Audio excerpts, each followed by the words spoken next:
Hey, everybody. Welcome to the RotoWire Fantasy Baseball Podcast, brought to you by Fantrax. Jeff Erickson here, and I'm joined today by Ariel Cohen, the proprietor of the world-famous ATC Projections, fantastic fantasy baseball player, multiple-time Tout Wars head-to-head champion, and he joins us right now. Ariel, thank you so much for joining us.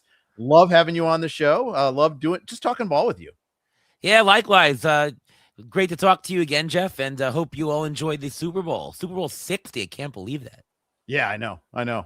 It's still older than me. Every year it's still older than me, but yeah, it is pretty crazy. Just barely. Let's talk a lot about fantasy baseball. We're going to jump in. Our theme of today is how to use projections to win your fantasy baseball league. Obviously, you're my guy when it comes to talking projections. You run ATC. You dived into the process of knowing how projections work, how to use them, and all that. So looking forward to doing that today.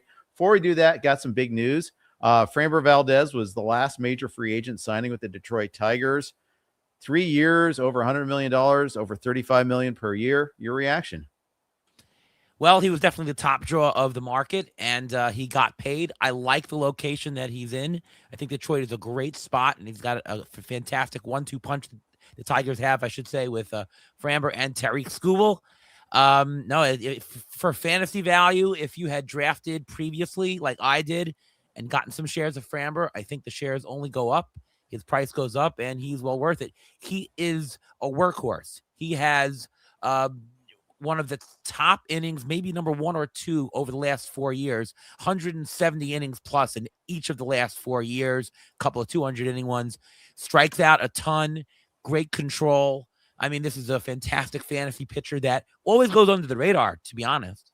Yeah, because he's not a huge strikeout guy, right? And so a lot of times all of our dialogue is pointed towards the overall contest there, where you have to compete in every category. But it's not even limited to that. I mean, let's face it, strikeouts are always a leading indicator for us too. So it's always important to chase those Ks.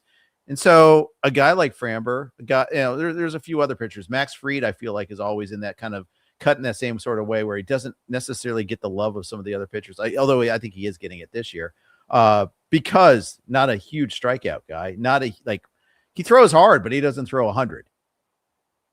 Yeah, no, that's a great comp to Max Fried. And, we're talking guys that are not exciting. They're not going to get you 250 strikeouts. It's not a Garrett Crochet type thing. You're not going to have a sub-1 whip, right? But you need those innings guys. You need that base of stats. And if you pair one of those with a top guy, or even with, anyone there, you're going to have a solid rotation. I mean, I took him in an OLAC a couple weeks ago as my FP3.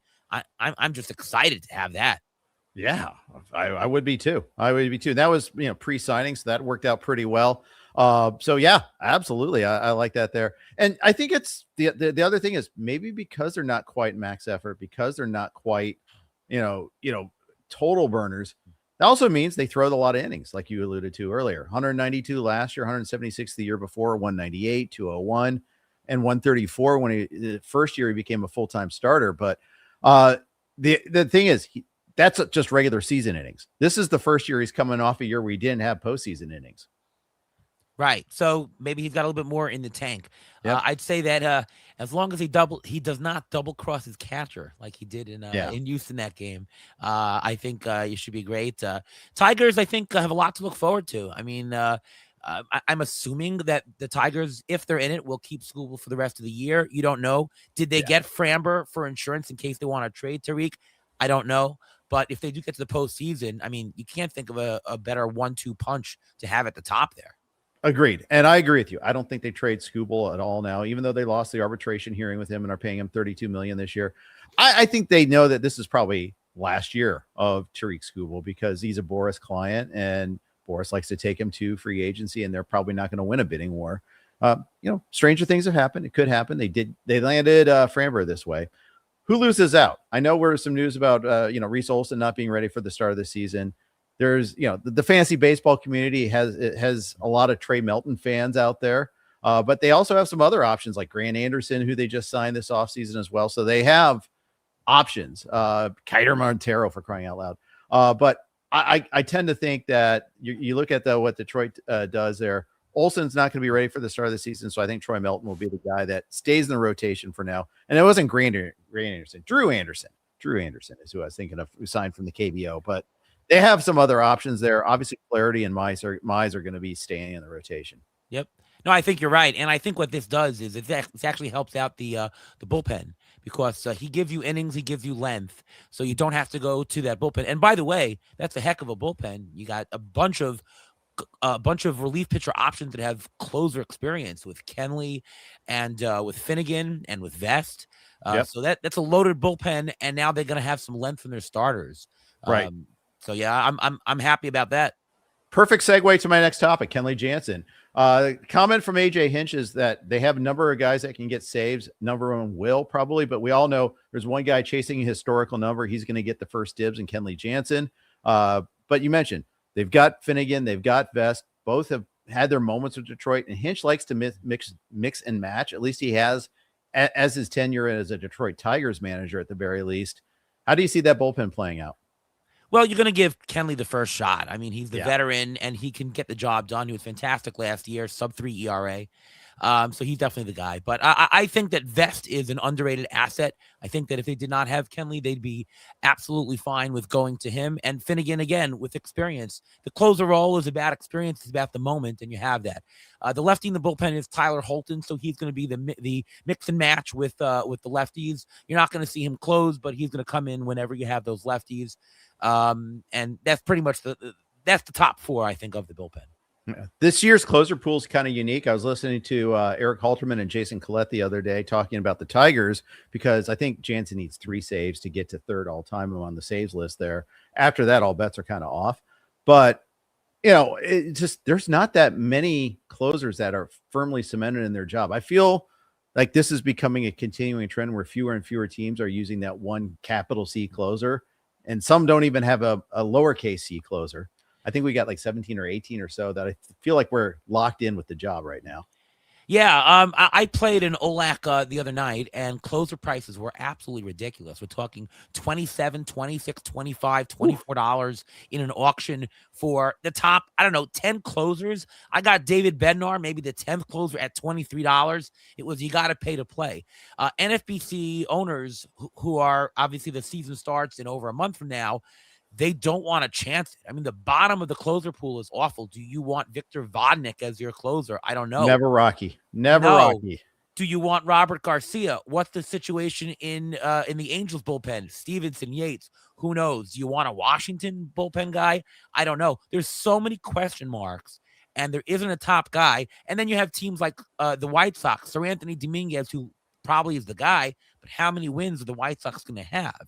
Right. So if you're playing fantasy right now with the uncertainty before you have spring training and before some closer situations clean out, you're going to have players pay up. We're talking second, third round, fourth round for any top closer. I don't know. What's your feeling on that, Jeff? If you're in a draft, and you want a top closer, you're going to have to pay. Is that something where, you got to zig when everybody's zigging? Or do you say, I'm not paying that top price, I'll have to chance it and fill it in on the waiver wire? Yeah, I think that, and Uncle Ted was asking in the comments the same sort of question there. And I think it depends on a couple different things. Are you in a 12-teamer or in a 15-teamer when it comes to or what sort of player pool are you dealing with there? Because how likely are you to be able to nail the replacement pool? I mean, it's not as easy as it sounds if you're in a 15-team mixed league or in an only environment. If you're in a 12-team mixed league, yeah, I think you've got a better chance of being able to. But how much ground do you have to make up there too? Historically, it's shown that you need at least like 60 saves or so to be competitive in the saves category, especially if there's an overall component. If you're playing NFBC, you just really punting strategies don't really work very well for an overall prize. You need to be at least competitive in the saves category. So do you think you can get 50 saves off the waiver wire or even 30 saves off the waiver wire? Good luck. I mean, and that means you're spending a good chunk of your fab budget on that. And you're not swinging big on a Nick Kurtz. You're not swinging big on someone else. And, sometimes swinging big doesn't work. I mean, and maybe that's the right call, but there's plenty of instances there where, you spend a lot of time, you chase the wrong guy. Sometimes their stats dictate that one guy should be the guy, but the manager says, no, this guy's done it before. We're going to go that way for a while. And it's not always the same thing. It's a tough call. Yeah, and then you're going to have the situations like in Tampa where they're probably going to use a multitude of relievers. So, you're not going to get that lockdown closer. You're right. It is a question of the format you play. It's also the question of how you play fantasy. If you're someone that is very good at scouring the waiver wire, then you can err on the side of you don't need that lockdown closer. You can fish for it, churn and burn, take a guy who, hey, he got a save the other day, he's up to the 8th inning. Take a chance. If you're somebody like me who tries not to play the waiver wire and tries to hold it out for what you can, you might want the lockdown closer to get that certainty. So it's all about your style of play, the format you're in. We can only give you some guidelines. Absolutely. And maybe it's even like, what are you good at fabbing for that matter too? Are you reading Ryan Roof here at RotoWire? Are you reading Greg Jewett? Are you reading whoever your favorite go-to guy is, Doug Dennis on Baseball HQ, whoever it is, Ariel Cohen, whatever he's talking about closers. Are you feel more comfortable fabbing closers? That's great. But guess what? Sometimes teams don't have that one guy that is replacing the closer. Also, sometimes they choose to go committee the rest of the way. So, just witness Minnesota last year after they traded Durant. There wasn't that one guy. St. Louis was at least had a couple of guys, but it was still frustrating trying to chase down those saves. If you had Romero one week, it was great. If you had, O'Brien another week, okay, well, sorry, tough break. And so that's always tough too. It's great if you can get the right guy, and you get Emilio Pagan in late April. Congratulations, you nailed it. Good on you. But there are so many times that doesn't work. Exactly. So, again, it's important, as we'll see as we're talking today through projections and market and everything. But you got to know what the market is. And right now, the market for closers you got to pay up. Yep, absolutely. I like it. I have them grouped. I got like 10 in my first pot. Got like 7 in my second one. I want one from each of those groups, whether it's a snake draft or an auction. That's my goal. But hey, the rest of the league has goals too. Just I would say one thing: have a plan, have a backup to your plan, right. Have a backup to the backup plan, and then you can be prepared. I'm kind of stealing James Anderson's bit from earlier this week, but you need to come in with a closer idea, an idea with what you're going to do with closers, and at least you won't be as shocked as you might normally be about the sticker price, at least if you know what's going on and know what you're planning going in. Right. Got one more news topic. Blake Snell. Report came out that he may not be ready for the start of the regular season because of the shoulder issues he was dealing with in the offseason. I think he took his time ramping back up. I don't know if he's like actively hurting or if he's just slow and ramping up. Either way, we've seen this kind of story with the Dodgers before. We saw how they like soft gloved, Snell, Tyler Glasnow in the past. What are you doing with Blake Snell? It depends on the format and depends if you have IL slots. If you're playing in an NFBC league without IL slots, I'm not touching Blake Snell. The cost of having a roster spot when you have only 7 of them is very precious, and I don't want that. If you are in a shallower league and you have IL slots, then you can take a couple dollars stab and you can try for Blake Snell. I generally don't like drafting pitchers that are currently injured. Guys who have history of the past who have been injured, I get it, but every pitcher has a wart. There's pitchers who have bad performance, pitchers who have injury risks. If they're healthy now, that's something else. But if they're currently injured, it's really a red flag for me to take. He had 61 innings the year before, 104 innings. How much volume are you getting for him? In the NFBC, you have to pay a 5th round price right now. He's earned negative dollars in a 15-team league the last year. He hasn't earned his sticker price in each of the last 2 years. He had the fantastic 2023 where he did have 180 innings, but that's the exception, not the norm. Right. I'm down on Blake Snell. You can win your league without Blake Snell. And if you're buying him in the 5th round, what do you expect to accomplish? Like what kind of upside are you gaining? You're not. You need to get 10th round value. You need to pay him in the 10th round to get a 5th round value for a deal. So I don't have any interest in Blake Snell. Frankly, some of the other Dodger pitchers like Tyler Glasnow scare me as well. Yeah. I have a league with Snell and Glasnow, and that was drafted early, and I'm sufficiently chastened already. And I should know better because Snell was one of like my quote unquote my guys last year. I ignored all the evidence in front of me and plowed forward with it. Mostly early in draft season when I was getting him at the 4th round price last year, as opposed to like the late 2nd, early 3rd. But yeah, I've learned my lesson from there. He will not be a guy that should go before pick 100, but almost certainly will.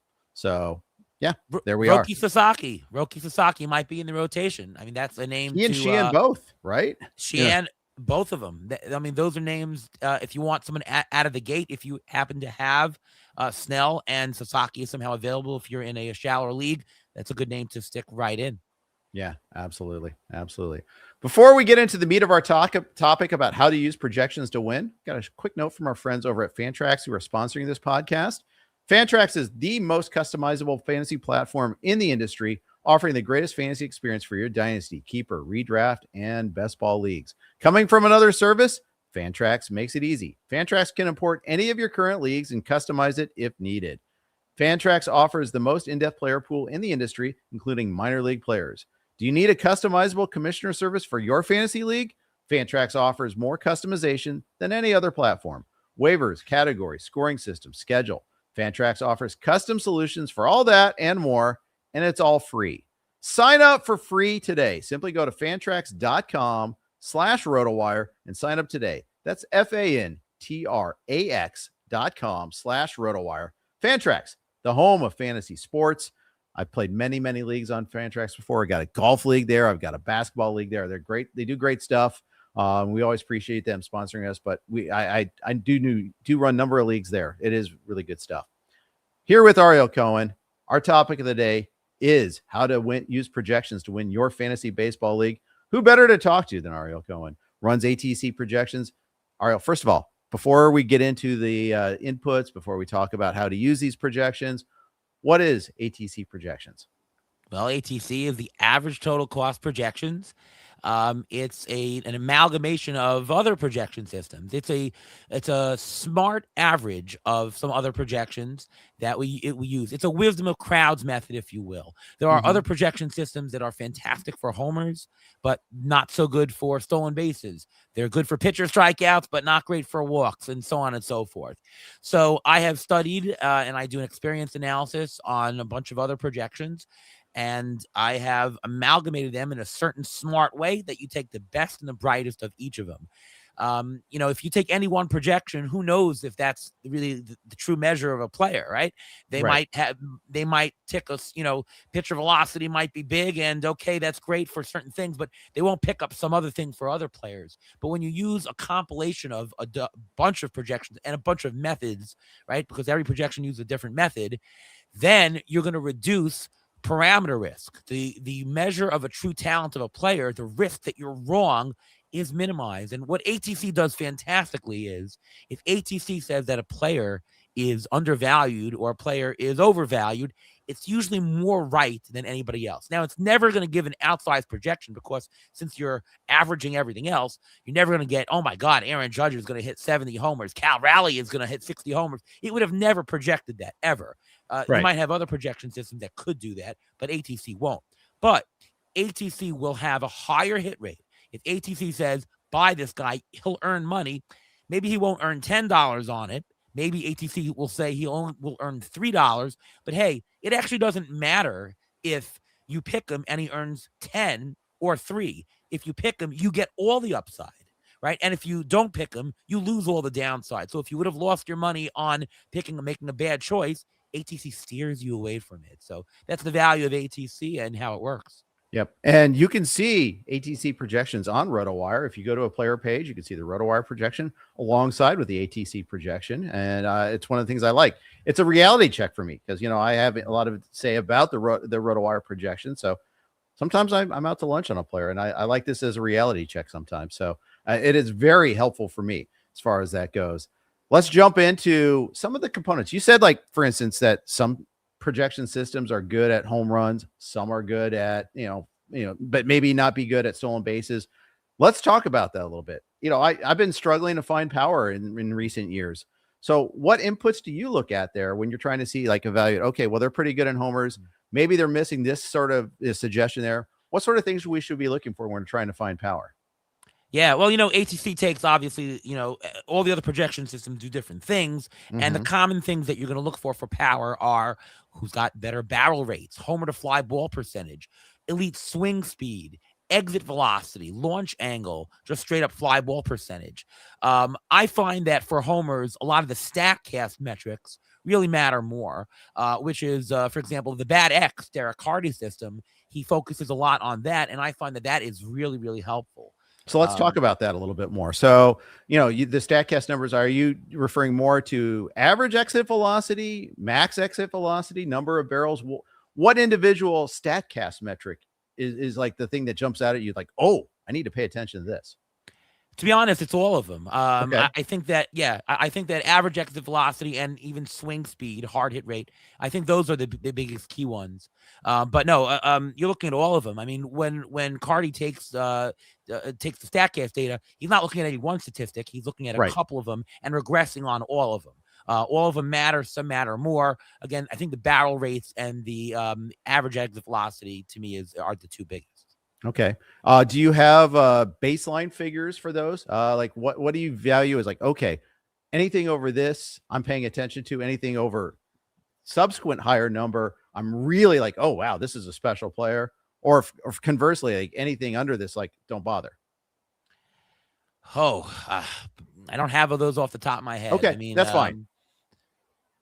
Because I don't. Yeah. And you know what they say? Never ask a question when you don't know already the answer to. Oh, wait, that's what they teach me and taught us in law school. And I'm not a lawyer anymore, so guess I didn't learn that lesson very well. I will say barrel rates, though, that you're looking for something over 15, over 15, 20. Anything under than that is not there. Exit velocity, that I'm not sure, but it's obviously in the 90s or hundreds for some of them. Yeah. How stable are exit velocities, barrel rates?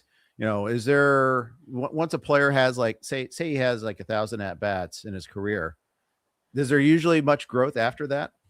Yeah, so I find that for power, I could tell you that for homers, it takes a little bit more than a season. So we're talking maybe like around 700 at bats. Okay. To really stabilize.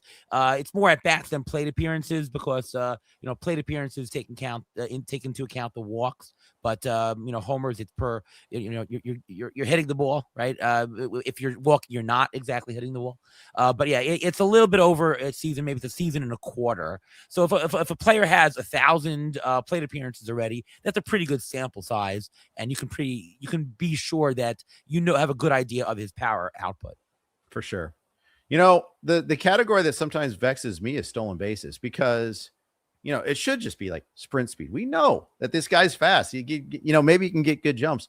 But then every once in a while, Josh Naylor comes out and surprises us. Cal Raleigh surprises us. Paul Goldschmidt used to be that guy. There are certain players. They're not naturally fast players, but somehow they rack up the stolen bases. And other fast players that have all these wonderful sprint speed metrics don't run much at all. And it's really vexing to me at times. Yeah. So stolen bases are a little bit tricky because unlike power, where it's a pure skill set, it's more manager and player decision. I once spoke to Rajai Davis and I asked him, hey, how do you know if a guy's going to steal 30 bases in a year? And he said, oh, he just wants to steal the bases and he goes for it. And that's it. Yeah. So, it sounds a little silly, but that's really what they do. It's more manager team philosophy. I'd say if you find the team is going for stolen bases more, you'll see an increase. For example, the Mets last year had an initiative, let's steal bases. And voila, look at Juan Soto, who led the National League in stolen bases. I cannot believe it, but he did in stolen bases. Who would have thought that? Now that the coach is no longer at the Mets, but will they continue? Who knows? But it is a manager decision. It's a team philosophy. The important statistics to take a look at are stolen base success rate. If you have players that have under a 78% stolen base success rate, they tend to be given more of a red light. Teams don't want them to steal. If you have players that are over 82, 83%, they tend to want to steal because those are going to be successful. Anything around 80 is, a coin toss. Okay. So that's really the gauge. By the way, just to give an adage to Carlos Beltran, who just made the Hall of Fame, he has one of the highest stolen base percentage rates of anybody elected to the Hall of Fame with over 200 or so stolen bases. I think he had like an 86% stolen base clip, which is phenomenal. Those are the really key metrics there. The other thing to track is stolen base attempts divided by stolen base opportunities. If you look at all the singles and walks and you take the stolen base attempts divided by that, you can tell whether players are going to steal or not, and look at it in a team context, not just a player context, to get whether they're going to do it. Again, Josh Naylor, he jumped teams. That was the decision, was to run. The Mets decided. So you really need to look at it in a team context, but do take a look at whether they're succeeding early on in spring and early on in spring training, but early on in the year. It's one of these things where you might not be able to tell until you see their philosophy in April. Yeah, absolutely true. It's, and sometimes you get a player that gets traded to a team. Oh, like who was it that got traded to the A's, ran like crazy for the A's and then landed on the Mets after that? God, why am I? It's not Beltran, but recent. Not this year. No, like maybe like 5-6 years ago. Anyways, it's like he was just that good. He was on such a success rate that he was, they said, you keep running, even though it was the A's. It's the Moneyball A's that never run. Yeah, he ran. The one other thing I do want to add, though, with stolen bases, it really depends on where you are in the lineup and who's surrounding you. If you're batting ninth in the order, then you might want to steal some more bases, right? If you're batting second and you have some great OBP players after you, the manager's decision might not be to steal, because you might get out and you might be lost where they can hit homers and they can get you in anyways, right? So it really depends on where you are in the lineup as far as stealing. Not as much as it used to be. Back in the day, it used to matter more.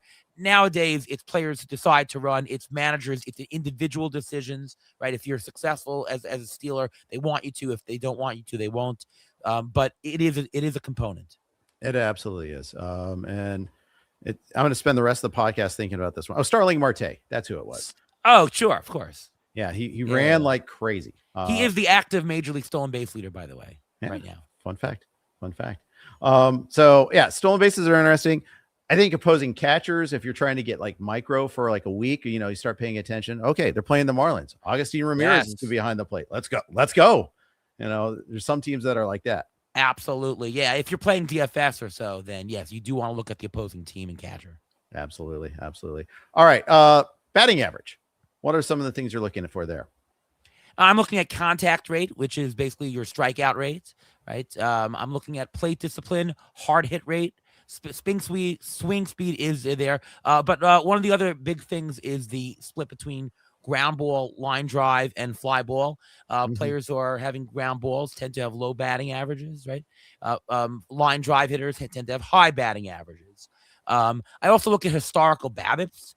You can players obviously regress to a 300 mean, but players set their own BABIP. You have the speedy players who are going to set their own ones, and they're naturally going to have a bigger batting average because they will regress to a natural higher batting BABIP. Yep, that's true. That's absolutely true. Good stuff. We're going to talk about some pitching indicators, but first, quick note from our friends at the BlueWire Network. All right. Thank you, BlueWire. Thank you, everybody, for that 4-second pause while if you're listening live, streaming live with us. I'm Jeff Erickson here with Ariel Cohen from ATC Projections. You can follow Ariel on Twitter at ATCNY. And of course, check out the ATC Projections. They're everywhere, whether it's at RotoWire, whether it's at Fangraphs. You can find them many, many places. They're all good places. Then Ariel does great work. Let us talk, Ariel, a little bit about some pitching indicators, starting with strikeouts. The manna from heaven when it comes to pitching. It's the be-all, end-all to try to track down strikeouts. What are some indicators to find strikeouts? I mean, the big thing that has been discovered fairly recently is pitch velocity. There's nothing that correlates more than pitch velocity with strikeouts than pitch velocity. Unfortunately, also pitch velocity higher end correlates with injury. That's another bad indicator, but strikeouts, it does. I remember Steamer was one of the first ones of the public projections to really use pitch velocity as one of the big indicators, and that really boosted their credibility. And they also use pitch tracking. I think that pitch mix is a really big thing. I think one of the things that projections don't do great right now, which they need to get to do better, is be able to be flexible on having different pitch values for different pitches that pitchers thrown, and are able to adjust the mix on the fly. so that if you're throwing more sliders, it will know to reset the counter on doing that, right? Like last year, if you threw, I don't know, 20% sliders, and this year you're throwing 40% sliders, projections won't really update because they're looking at old data. But if you knew that the pitch mix was different and you had the projection for each of them, you'd be able to switch very quickly. And you're going to see over the next couple of years where the projections are going to be adaptable on pitch mix. So that's a big thing. Then you got stuff and control. I know that, Saris does his stuff plus. The new projection system, Oopsie, really does factor in stuff plus quite a bit. It's not as predictive as some of the other things, but it does add to it, and it does pick out some top players that you might not think of. But that's something that should be looked at. Not as big again. The pitch velocity is really the big one that really correlates directly with the strikeouts. Yeah, it does. And sometimes you'll hear about the players that'll go and find a way to add velocity in the offseason there. You used to find out like, okay, they went here, they did that there. I think it's hard finding the reporting on that, finding out until sometimes you find out 2 months into the season. Oh yeah, I went and worked on my mechanics. I changed, went to a pitching lab. I added 2 miles of velocity there. I mean, you can see it with radar readings, and sometimes spring training helps you with that, but not all spring training radars are the same, and the reporting on spring training radars isn't very good. And often, pitchers aren't maxing out anyhow in spring training. They're working on other things. So it's hard to kind of guess, okay, well, this is finally kicked in. Now this is real and sustainable. I do find, though, that if you look at the very top strikeout pitchers in spring training, you could detect something. You can see that something is going on, right? It's not a farce. Okay. That is helpful. That is helpful to know. And yeah, always pay attention to that. I try to pay attention to when they say they've added a new pitch, or they're changing their pitch mix. The problem sometimes with pitch mix changes is they're full of good intentions, and they last till their one bad start, and then they go back to what worked for them in the past. Yeah, then there's also the discussion. I had a discussion with Lance Brodowski on my podcast, Beat the Shift, and the question is, if you're a pitcher and you have one really good pitch, is it worth it to really increase the percentage of the use of that pitcher? Like Patrick Corbin was one of the guys who really, he had a great slider, so just keep throwing it and just keep throwing more and more sliders. But you also want to be able to spread out different pitches to keep batters from guessing what you have. Right. That's an added component. So you have basically for each team and each pitcher decide the balance between mixing it up more, which makes things less detectable, and throwing your best pitch over and over again because it's got the best results. Right. That's really something that you're going to see teams work on. It's that balance between the two.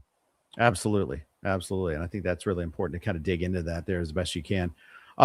Okay. We've talked a lot about what goes into the projections. Let's talk about how to use the projections. And this is kind of the meat of the topic. This is what I know you're excited to talk about. How do we use these projections to try to win your fantasy baseball leagues?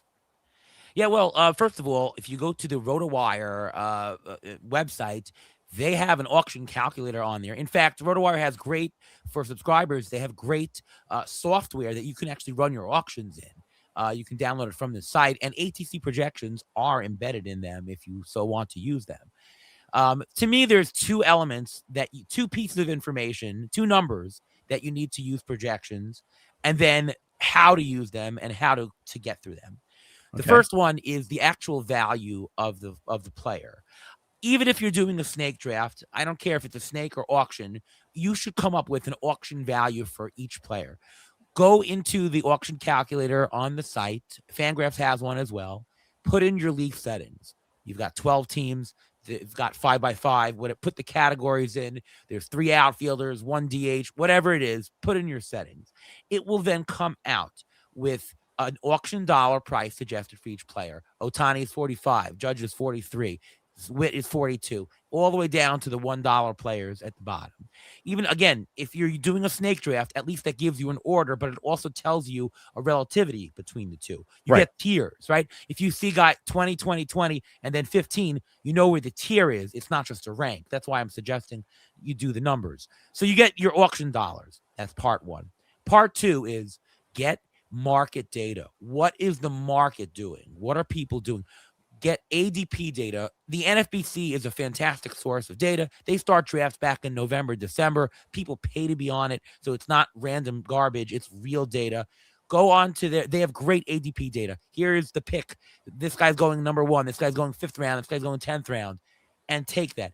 Take that list. Take the list of projections and what the auction values and match them up. You will then see who's undervalued. Is the market too high on a guy compared to projections? Is the market too low on a guy? And that gives you an idea right away. But now we're going to go further into that. Are you ready? Yes. You have to make a plan for how you're going to select the players. If you see that there are 4 undervalued second basemen in the 17th round, okay, that's where you want to get a second baseman. You don't have to get a second baseman in the 5th round if there are 4 of them waiting there. Instead, you can get an outfielder, right? If there are pitchers, there is a multitude of pitchers in the 5th round that are undervalued because you've detected market versus projections. Get a 5th round pitcher. Don't get the 1st round. Don't get the 10th round, right? You make a plan as to where you think, it's not always perfect, where you think you might get the players based on where they're undervalued by position. You could also do by stat. Where are stolen bases being gathered? Are they being gathered in the 8th round, the 15th round, yada, yada, yada. So you get a plan of there's RBIs in this, there's homers in this, there's corner infielders in this round, there's second baseman down here. And then you start to make a plan and you can see who I can skip, who I need to get. Oh, there's no outfielders later on. Grab one now. There's no power later on after this round. Grab one now. And so you're looking at the undervaluedness in terms of a plan. You're then picking out the players that you think are undervalued. So you don't want to pick players that are way overvalued. And then you run through it. And now every draft is going to be different, but that sets you up for success. Yeah, absolutely. Let me ask you this. When you're doing this scouting out, when you're digging in, what's more important to you, an undervalued, or I should say, a scarcity of position or a scarcity of stat? If you're playing Roto, obviously you do have to talk about scarcity of stat. Yeah. But you're going to balance both. It's a cop-out answer to say it's both. It was really kind of an open-ended question. So yeah, it really is. I mean, you to me, I do it by position, but you do have to be cognizant of stats. Now, the one thing you should know is certain stats come from certain positions. You're going to get steals from the middle infield and from outfield, so that when you're buying one, don't buy all your outfielders and don't buy all your middle infielders that don't have speed because you won't get them elsewhere. Right. So it's a little bit of balance of both, I think. Mm-hmm. Absolutely. And, I think one of the common mistakes we drafters will do is they'll get like the speed merchant. They'll get, I'm trying to think of Chandler. You get Chandler Simpson. Okay. Right. I've got 35 steals. I'm from here. I've got 50 steals or whatever you think it is that you're getting from him. And again, look at that projection, compare him versus other projections too. See what you think is realistic on him. Realize he's a volatile player. His hitting obviously is not going to contribute anything in power categories. You're not going to get RBI from him. You're hoping to get stolen bases, some batting average, maybe some runs, but you're getting 0 power, and there's a non-zero chance of him spending time in the minors. Very risky player, and we've seen the Billy Hamilton types, and they don't do well. The nice thing about ATC projections is it comes with a couple of other volatility metrics. If you go on Fangraphs, you can see we have a metric called volatility skew and a metric called dimension. Dimension is going to tell you between 1 and 5, is this a one-dimensional player or is this a 5-dimensional player? Chandler Simpson's dimension is 1.4. He is literally the definition of a one-dimensional player. Right. You want more players with a 5. You want what I call many paths to value. You want a little bit of steals, a little bit of this, a little bit of that. Now, as you're drafting, if you're going to draft Kyle Schwarber, it's not the worst thing to draft Chandler Simpson. But do know that you are getting more risk because if something happens to Schwarber, well, there goes your homers. If something happens to Simpson, there goes your homers. If you got 2 20-20 type guys instead, well, of course, you don't want an injury, but then you're not deficient in any one category. And in a Roto league, it makes it easier to play the game the more higher dimensional players you have. Yep. How far back are you? Like, say you're in March. How far back? Say you're March 15th. How far back are you going to find good data as far as what the market value is? Do you go anything longer than, like, say 2 weeks before, 1 week before? What suffices as good data? That's a great question. You always want to balance volume with homogeneity of data, right? I don't want, if I only had 3 drafts from the past 2 weeks, that's not enough market intel. I want more. But of course, you want the shortest amount possible. If you had 30 drafts, in my opinion, that's probably enough to do it. So if I have in the past week 30 drafts, use 1 week's of data. I find that at this time of year in the NFBC, about 1 month or 3 weeks to 1 month is about the right time to get it. And you can do that. As we're going into March, more and more people are drafting. You might be able to shrink that into the prior 2 weeks. Yep. When you're doing main events and you're doing that the week of, if you have a whole plethora of main events the week before, just use the week before, right? So my message is 30 drafts are usually pretty good, or I would say a compilation of about 8 to 10 auctions is sufficient as well. And one of the great things about the NFBC is you can sort by type of draft too. And you can sort by auction, you can by draft champions, 12 versus 15, these are all important considerations. A 15 team draft and hold league is going to have markedly different closer values than a 12 team online championship league, right, or an auction league. It's going to be completely different values as far as it goes. And that's the beautiful thing. And you got to be able to account for that. Yeah. You have to use the closest information you have to the correct one, or if you're really good and know that, in a draft champions league, well, the closers are pushed up even more because you can't get any new sources, there's no waiver wire, then you can adjust on the fly. But again, try to get as close as you can to the number of teams and the format so that you can have the best source of market data as you can. What's the biggest mistake people make playing using projections when trying to do their drafts? I mean, I think the biggest mistake in general is people either ignore the projections totally or say, you know what, I think the projection is just wrong here, and they ignore it totally. If you have a projection of a player and they say it's a 5th round player, and you say, no, it's a 3rd round player. What you want to do is you want to quantify that. The projection says 30 homers and 75 RBIs is X.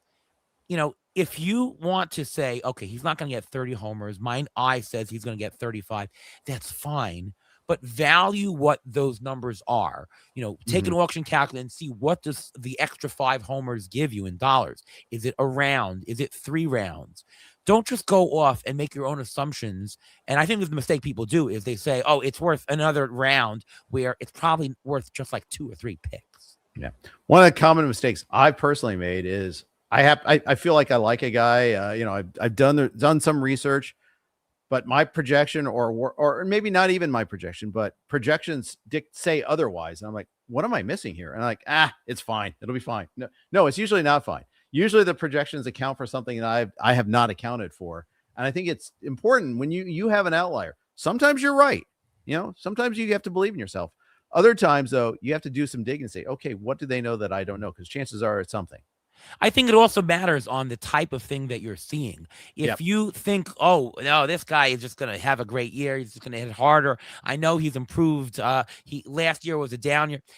Unless you have an actual reason. Now, if you have a reason to doubt projections, for example, last year he was playing through an injury, so the projections would incorporate injured data, then that's the reason to say, okay, the projections have a blind spot. That's different. If you know for a fact he has a totally different swing this year, and somehow you know that that's going to affect it better, he is going from bigger fly ball loft, okay, that's something. The bigger thing, I think, more than that, which, again, I can't tell whether a coach changing a swing is actually going to make him better. To me, that's noise. But playing time. If you have a reason to know that a player is going to be moved up in the leadoff spot and increases playing time, whereas last year he was batting in the 9 hole, that's significant. That's not something that an algorithm is going to do. That's some information that you're going to get on top of it. So to me, that information is valid, and that is what you should be pushing up. Not just, your eye of, he's better. The change is made, right? Unless you have an actual reason or more specific playing time, don't veer that much off projections. They're going to be right in the long run. Sure, you'll be right 4 times. You'll also be wrong 6 times. The long run says you'll be wrong more than you are right. Indeed. This is we've already kind of are starting to touch on the fringes of this question, but can humans beat projections? Again, in the long run, I don't think they can. I think that we've shown that even a simple Marcel projection, and if anybody's not familiar with Marcel projection is what's called Marcel the monkey is a monkey who types on a typewriter, and they say that if you have a million monkeys typing on a million typewriters for a million years, eventually you're going to produce the work of William Shakespeare. So if you do the simplest thing, which is take past 3 years history, do some age regression, some just general regression to the mean, right? Neutralize for some park factors, just some basic things that you don't have to be that scientific about. You don't have to get into pitch velocity and blah, blah, blah, right? But you just do that. That gets you like 60, 65% of the way there. That gets you a fantastic set of projections. Now, if you do all the other nuances and add some StatCast data and pitch velocity and stuff plus and weather and whatever, that gets you maybe to 65 to 70. The human eye is not going to be able to do that. If even the simplest algorithm can get you 65% of the way, I don't think that humans in the long run are going to be better. Again, to me, the value in the human, aside from doing what's fun, which of course we're here to have fun. So if you want to pick a player, go ahead and pick them.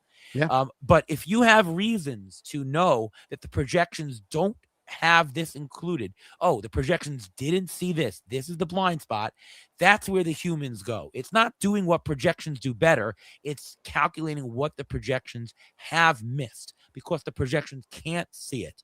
The player that comes to mind is Nico Hoerner. Okay, Nico Hoerner was always fantastic, but he was not projected initially to be a good player because the minor league data, he was hurt, he missed time, he had bad success in the minors. So when you're projecting MLEs and major league equivalents, it just didn't detect projections there. But if you were a Cubs scout and if you were somebody who followed the guy, you would know that there's nothing in his statistics in the minors that have any indication on what he is, which is an average guy and a stolen base guy. So that's where humans can detect, where the projections just can't handle it and just have no way of knowing. Nico Hoerner was drafted in the first round in 2018. He spent very little time in the minors too.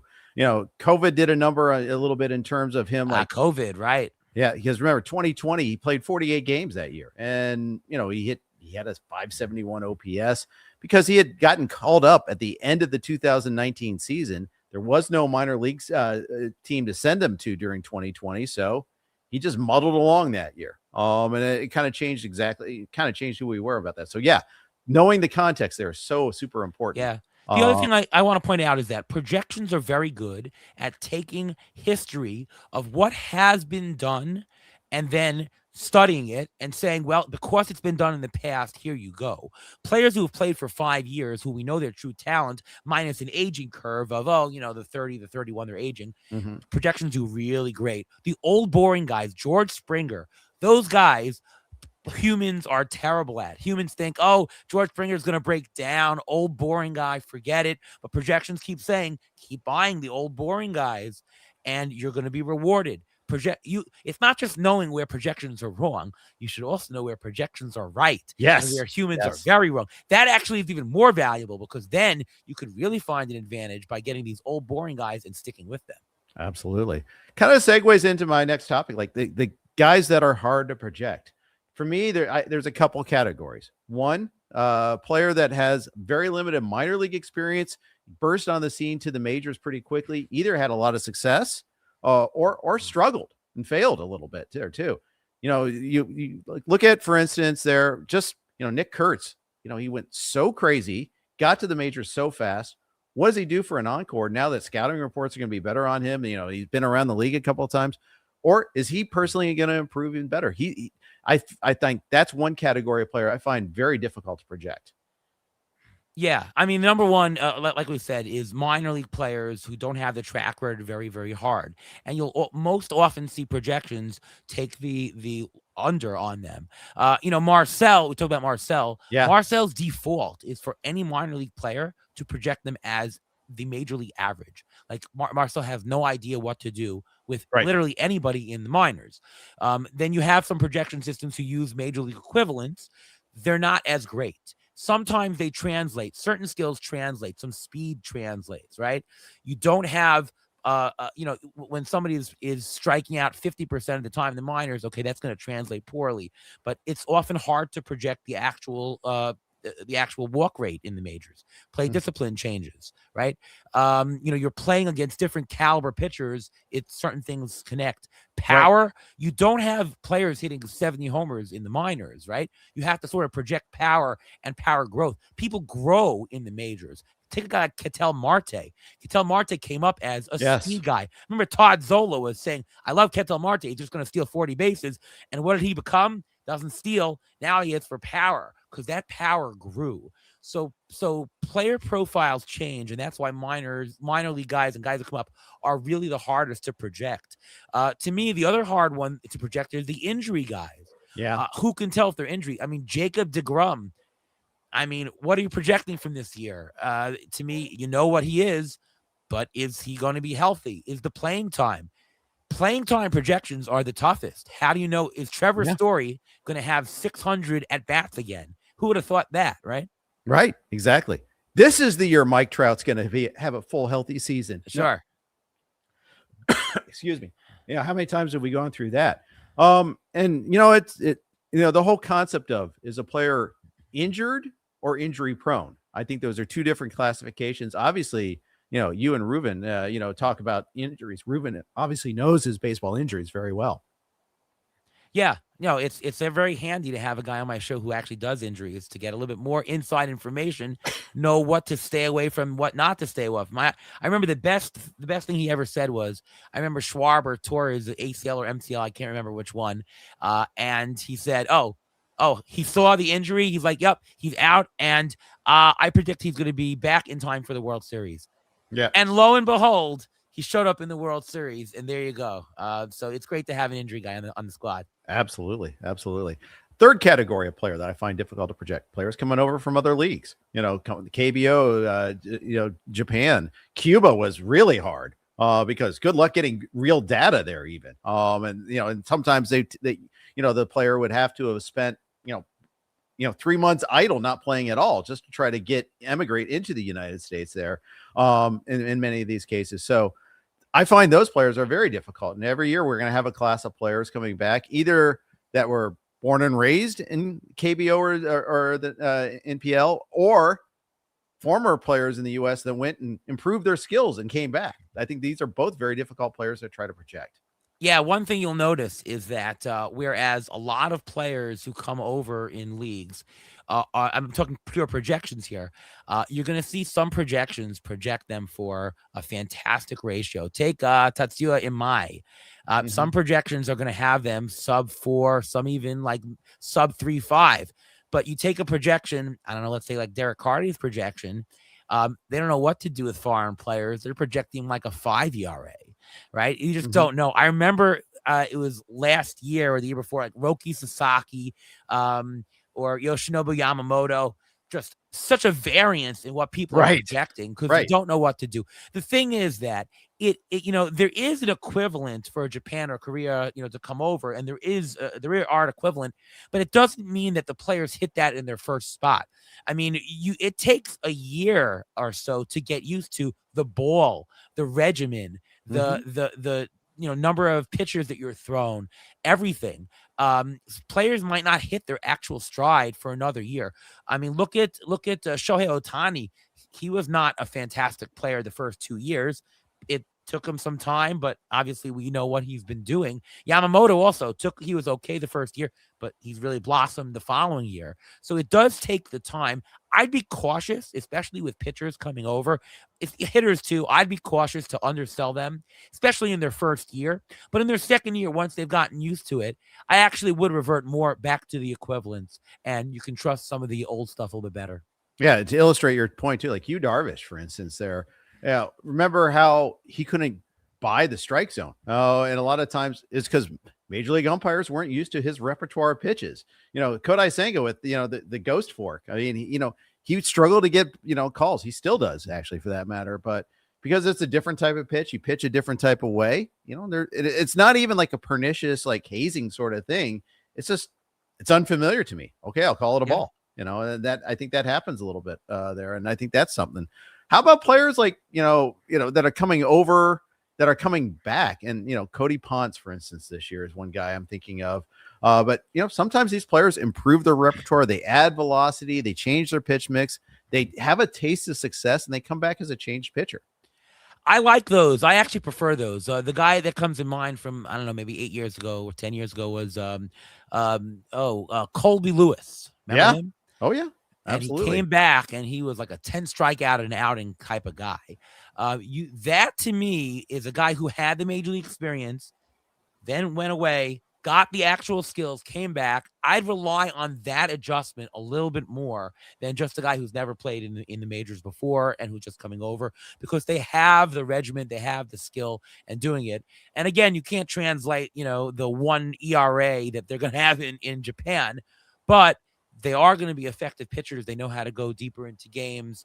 So to me, out of all the ones that we've discussed so far, I actually prefer some of those, and I'm willing to lean on them. Yeah. And it's funny. Most of the time we talk about pitchers in this context, not too many hitters. Eric Thames is the guy that I always, remember, like, oh yeah, he learned how to change his, launch angle, add more power. And, he actually had some decent moments with the Brewers after he came back. But you don't see too many hitters that come back and have a big impact the same sort of way. Correct me if I'm wrong in the comments, but I can't think of too many examples. Yeah, you don't really have that. It's more the pitchers who just couldn't make it here, somehow can make it there, and then see if they can actually come back and do it again. Yep. Yeah, absolutely. So I don't know. It's that those are some of the categories that I struggle with there sometimes, and going through the projections, because hey, you just can't take 3 years of Korean data and just do a 3-year weighted average on that without regressing it some way. Right. Yeah. So yeah. Long 23 gone says, always thought Vladimir Valentin would come back, but there's a handful of those guys. Absolutely. There. Randy Bass. I don't know if you remember that name. It was like Triple Crown in Japan, but never came back to do that there. Ariel, so much fun stuff to talk about. I could talk for 3 hours with you, but the man won't let me. And I know and the hour won't either. It's midnight where you're at. I really appreciate you spending the time with me tonight. Can't wait to get into more baseball dress. Can't wait to see you at Tout Wars. Thanks for coming on today. Where can people find your work? Yeah, likewise. Thanks so much for having me on the show. You can see me on Twitter at ATCNY. I write over at Fangraphs, over at Rotoballer. ATC projections are up on RotoWire and Fangraphs and a whole bunch of other sites. And you can listen to my podcast, the Beat the Shift podcast, presented by Fangraphs. The award-winning Beating the Shift podcast. Right. There. Let's give yourself some credit here. The FSWA Best Podcast of the Year last year. That's right. So hey, awesome stuff, Ariel. Really enjoyed talking with you. Really looking forward to seeing you soon.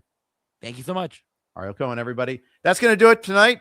We'll have the next RotoWire podcast on Tuesday. Fred Zinke and I are going to do a over 300s by ADP draft. We're going to try to construct a team strictly of guys going past pick 300. We'll see how it turns out.